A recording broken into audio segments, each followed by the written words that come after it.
প্রিয় ভিউয়ার্স, আসসালামু আলাইকুম। কলেজ লার্ন ইউটিউব চ্যানেলের পক্ষ থেকে আপনাদের স্বাগতম। আমরা যারা স্টুডেন্ট সবার ক্ষেত্রেই কিছু গুরুত্বপূর্ণ বিষয় আছে, যেমন ম্যাথমেটিক্স, ইংলিশ। সো ম্যাথমেটিক্স আমাদের সবারই ধরা যায় একটা ভয়ের বিষয়। এখানে ভয় করার কিছু নেই। আমাদের কলেজ লার্ন ইউটিউব চ্যানেলে অনেকগুলো ভিডিও তৈরি করা আছে এই ম্যাথমেটিক্স সম্পর্কে। সো আমরা ধীরে ধীরে আপলোড করবো প্লেলিস্ট থেকে, আপনারা দেখে নিতে পারেন। সো ম্যাথমেটিক্সের উপরে আজকে একটি গুরুত্বপূর্ণ টিপস আপনাদেরকে বলবো। আমরা সবাই বর্গের সাথে পরিচিত। ক্লাস 9-10-এ ধরতে গেলে যে বর্গর অনেক অঙ্ক আছে, এবং কি সব ক্ষেত্রেই বর্গ অবশ্যই লাগবে।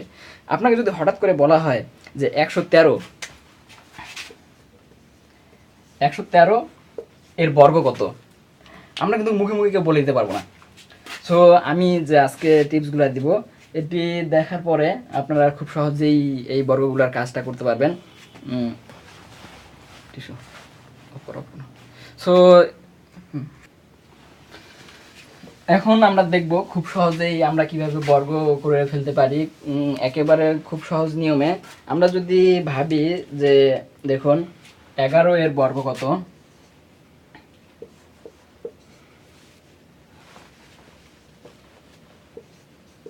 11 এর বর্গ কত, আমরা কিন্তু এটা সহজে বলে দিতে পারি। অথবা 2 অঙ্কের বর্গগুলো আমরা খুব সহজেই গুণ করে বের করতে পারি। তো 11 এর বর্গ দেখুন 121, এটুকু আমরা বলে দিতে পারি। সেম যদি আপনাকে যদি বলা হয় যে 101 এর বর্গ কত, সো এই ক্ষেত্রে আপনাদের একটু ভাবার বিষয় যে ক্যালকুলেটার চাপবো, অনেক কিছু করব, কিন্তু এগুলা কিছুই না। দেখুন আমি কীভাবে করে ফেলতে পারতেছি। আপনারা যদি প্রমাণ চান, ক্যালকুলেটার নিয়ে বসতে পারেন। দেখুন এখানে 3টা সংখ্যা আছে, আমি একটা শূন্য নিলাম, তারপরে নিব 2, 0, 1। আপনি বলতে পারেন এটা আমি কীভাবে করলাম, ঠিক আছে? ক্যালকুলেটার নিয়ে গুণে দেখতে পারেন, অবশ্যই এটিই হবে উত্তর। এরকম যদি আমি আরেকটা করি, দেখুন 102 দিয়ে আগে করি, অ্যাডভান্সে না যাই। এটা কিভাবে হবে দেখুন, এখানে আমি প্রথমে 1 নিব, তারপরে এটি জটিল। আচ্ছা, এটি বাদ দিয়ে আপনাদের আরও একটু সহজ করে দিই। দেখুন আমি যদি 1001 দেই, এটার বর্গ কি হবে এখানে দেখে নিতে পারেন। একের পরে কিন্তু 2টা শূন্য আছে, তারপরে আছে 1। আমরা এখানে যদি 1 দেই, 0 0 2 0 0 1, আমরা ক্যালকুলেটর নিয়ে আপনি প্রমাণ করে দেখতে পারেন যে এটা ঠিক নাকি। সো আপনারা ক্যালকুলেটর নিয়ে বসতে পারেন। এখন আরেকটু অ্যাডভান্সে ধীরে ধীরে যাওয়ার চেষ্টা করি। দেখুন আমাদের এখানে ছিল 2টা শূন্য, আমরা এবারে 3টা শূন্য দিয়ে দেখব এটার বর্গ কিভাবে হয়। কিভাবে হয় বলতে আমি করে দিতে পারতেছি, এটা আপনারা হয়তো মনে করবেন যে কিভাবে সম্ভব, ঠিক আছে? সো আমি এটা করে দেওয়ার পরে আপনাদেরকে বলে দেবো নিয়মটা। এখানে দেখুন প্রথমে আমি 1 নিব, তারপরে আছে 1 2 3, 1 2 3টা শূন্য, একটা 2, আবার 3টা শূন্য 1। এখন দেখুন আপনাকে যদি বলা হয় এই নিয়মে, আমি প্রথমে এটার বর্গ করলাম, দেখুন এটা 2টা শূন্য আছে, সো আমি একটা 1 নিলাম, 2টা শূন্য, তারপরে 2, 2টা শূন্য 1, এরকম যতগুলো আছে আপনারা খুব সহজে করে দিতে পারেন। ঠিক সেম যদি আপনাকে বলা যায় যে 1-এর পর 100টা শূন্য বা 1 কোটিটা শূন্য, তারপরে আছে 1, এর বর্গ কত হবে? সো প্রথমে আপনারা একটা 1 দিবেন, যতগুলো শূন্য আছে সবগুলো শূন্য বসে দিবেন, তারপরে মাঝখানে একটা 2 দিবেন, তারপর যতগুলো শূন্য আছে সব সারি সারি বসে দিবেন, শেষে একটা 1 দিবেন, নির্দ্বিধায় অঙ্কটা হয়ে যাবে, অর্থাৎ বর্গটা হয়ে যাবে। সো আমি আরেকটু অ্যাডভান্সে যাওয়ার চেষ্টা করি। এগুলা হলো খুব সাধারণ নিয়ম। আমি যদি এখন বলি, ওই কিছুক্ষণ আগে লিখছিলাম, দেখুন 102 এর বর্গ কেমন হবে, তখন ছিল এই জায়গায় 1, কিন্তু এখন এই জায়গায় চলে আসলো 2। দেখুন এবারে এই নিয়মে কিভাবে আমরা করে ফেলতে পারি খুব সহজেই। একটা 1 নিব, তারপরে আছে দেখুন 1 নেওয়ার পরে আমরা 2টা করে ঘর নিব, এখানে 2টা করে ঘর নিয়ে আমরা এই একটা বসে দিলাম, তারপরে 2টা ঘর আছে। প্রথমে এইটা দ্বিগুণ করব, অর্থাৎ 2 গুণন 2 করব, 2 গুণন 2 করলে হবে 4, এখানে শূন্য দিয়ে এখানে দিব, ইংরেজি লিখে ফেলতেছি 4। দেখুন তারপরে এখানে আবার এই 2 ঘর কিভাবে কি করবেন, এই 2 ঘর আছে, এই 2 ঘরে এই 2 এর বর্গ, এই 2 এর বর্গ করলে কি হবে, 2 এর বর্গ 2 দুগুণা 4 হবে, 0 4। সো এটার বর্গ এটা আপনারা নির্দ্বিধায় দেখে নিতে পারেন, ক্যালকুলেটর চাপে আপনারা দেখে নেন যে 102 এর বর্গটা কি হয়। সো এরকম যদি ধরি আপনার 103 এর বর্গটা কত হবে, অবশ্যই আপনারা বলে দিতে পারবেন। আচ্ছা আপনারা খাতা কলম নিয়ে বসতে পারেন, করে ফেলতে পারেন। দেখুন এখানে একটা 1 নিব, তারপরে দেখুন 3 দুইটা করে ঘর নিব, দুইটা ভাগে ভাগ করে নেব, 2 2 4টা।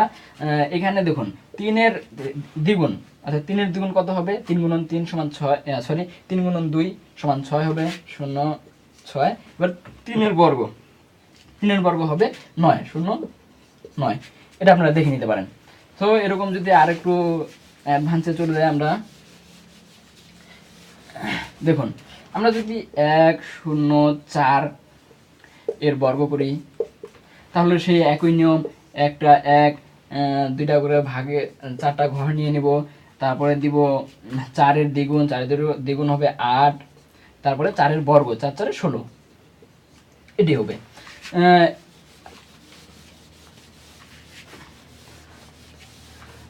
দেখুন এবারে আরেকটি করব 105। এটার বর্গ কিভাবে করবেন, প্রথমে একটা 1 দিবেন, তারপরে দুইটা ভাগে 4টা ঘর দিয়ে নেবেন, তারপরে এখানে দেখুন 5 এর দ্বিগুণ হবে 10, আর 5 এর বর্গ হবে 25। এভাবে আমরা করে ফেলতে পারি। এরপরে যদি দেখি 106 এর বর্গ কি হয়, এর বর্গটা প্রথমে একটা 1 দিবেন, ভাগে ভাগ করে নেবেন 4টা, প্রথমে 6 এর দ্বিগুণ 12 এবং 6 এর বর্গ 6 6 36। দেখুন এভাবে আমরা খুব সহজে করে ফেলতে পারি।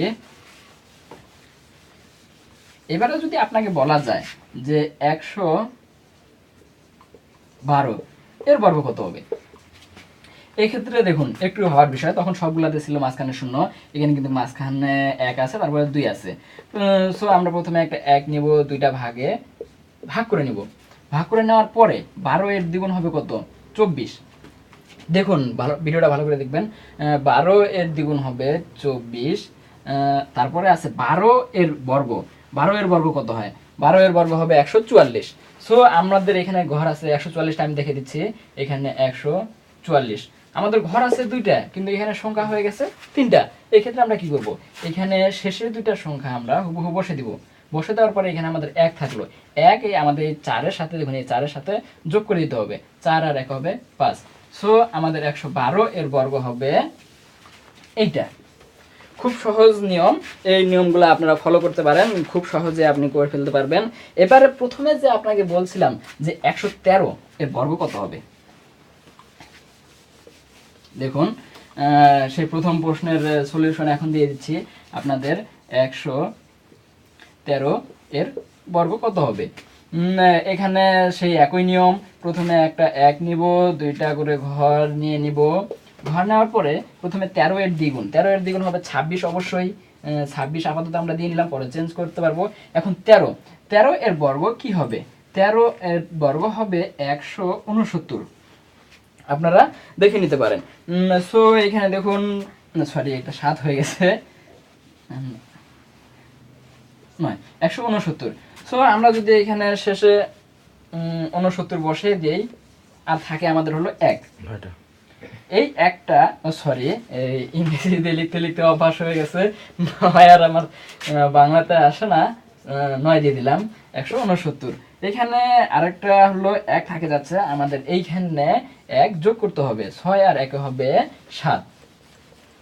সো নির্দ্বিধায় আমরা 113 এর বর্গ যে হবে, বর্গফলটা আমরা খুব সহজে বের করে নিতে পারি, এর কোনো ক্যালকুলেটরের প্রয়োজন নেই। এরপরে আপনাকে যদি বলা হয় যে 1012 এর বর্গ আপনারা কিভাবে বের করবেন, এখানে দেখুন এখানে একটু ভাবার বিষয়, প্রথমে একটা 1 নেবেন, তারপরে আছে 3টা করে ঘর 1 এর পরে, সো আমরা 3টা ফাঁকা ঘর নিয়ে নেব, 2 3 1 2 3। এখন এখন দেখুন আগের নিয়ম অনুযায়ী এখানে 3টা ঘর আছে, আমরা এই 12 দ্বিগুণ বসাবো। 12 দ্বিগুণ কত হবে? 12 দ্বিগুণ 24। সো আমাদের আগে ছিল 2টা ঘর, এখানে 24, তার মানে আমরা যদি এখানে 24 বসাই, প্রথম 3টা ঘরে 24 বসাই, এখানে একটা শূন্য দিয়ে দিলে হয়ে গেল, ফাঁকা ঘরটা তো শূন্য দিয়ে দেবো। তারপরে দেখুন এই 12 এর বর্গ, 12 এর বর্গ হবে 100। আমরা যদি 12 এর বর্গ করি তাহলে হবে 144। সো আমরা নির্দ্বিধায় যে 144 দিয়ে দিব। এরকম আপনাকে অসংখ্য যদি অঙ্ক দেয় তাহলে আপনারা খুব সহজে করে নিতে পারবেন। এখন আপনাদের কাছে প্রশ্ন, অবশ্যই আপনারা ভাবতেছেন যে এগুলো কিভাবে সম্ভব, এগুলো একটু প্র্যাকটিস করেন হয়ে যাবে। সো ক্যালকুলেটর নিয়ে দৌড়াদৌড়ি না করে, বিশেষ করে বর্গটাতে দেখা যায় জ্যামিতির ক্ষেত্রে বা পাটিগণিতের ক্ষেত্রে, বীজগণিতের ক্ষেত্রে বর্গটা সবসময় ব্যবহৃত হয়। আমরা ক্লাস 9-10-এ বর্গ শিখতে আমাদের অনেক সময় চলে গেছে। সো এই নিয়ম যদি আপনারা অনুসরণ করেন খুব সহজে বের করে নিতে। আপনাদের কাছে প্রশ্ন হলো যে 2000 এখন চলতেছে 19, আচ্ছা আপনাকে সহজটাই দিয়ে দিচ্ছি, 2013 এর বর্গ কত হবে? আপনারা খুব সহজে যদি একটু বুদ্ধিমান হয়ে থাকেন, ভিডিওটাকে থামিয়ে আপনারা বর্গটা করে নিতে পারেন।